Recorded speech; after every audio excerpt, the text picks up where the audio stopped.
Welcome back, everybody. We're calling it the Mike Davidson Road Show today here on Baseline Road in Southwest Little Rock, but there's going to be a whole lot of great tool sales going on all day here today. Yeah, answering questions all day. You can't phone in. You got to come down here to ask him a question after this segment. Yeah, that's right. We'll be here from 10 to 3 to answer questions about your car. I'll just try to answer anything you've got and help you any way that I can. That's the only reason I'm here, and just hopefully they'll keep me full of water and maybe a little food later on, and I'll be just fine. They're already bringing us breakfast, so that's a good thing. All right, let's get to David in Kingsland this morning. He has a question. Hi, David. Good morning. Good morning.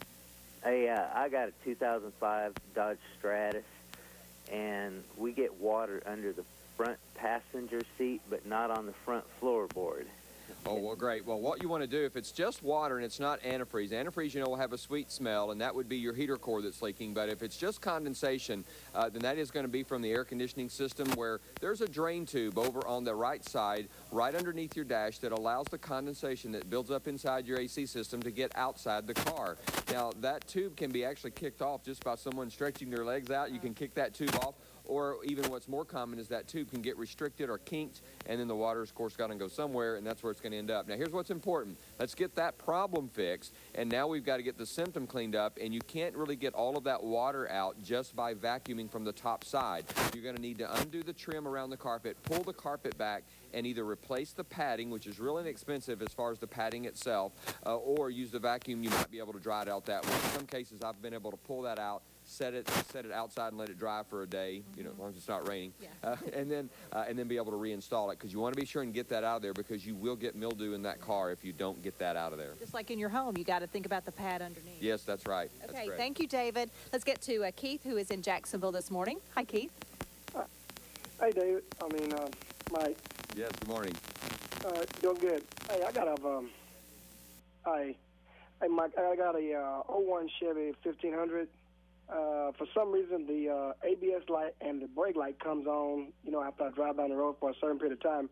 Both of them popped on at the same time. I was just wondering, what could that be? Yeah, they've actually designed that system for both of those to come on. You know, it could be something as simple as low brake fluid on that year model truck. So go and check your brake fluid and make sure that it's up to the max level or to the full level. Now, be aware, though, if you are adding fluid, that means either your brake pads are worn or you may have a leak. So you don't want to just stop there, but that's in that system for both of those lights to come on that vehicle, even when the brake fluid is low. Outside of that, if that brake fluid is okay, you're probably going to see a problem with the ABS, probably one of the anti-lock brake system sensors. I'm sorry I use acronyms, and I think everybody should know what that is. That's my fault. But the anti-lock brake system could have a sensor that's simply failing and not getting the data that it should. I even knew that one, so I think most people do. Let's squeeze in Dolores from Little Rock. Hi, Dolores.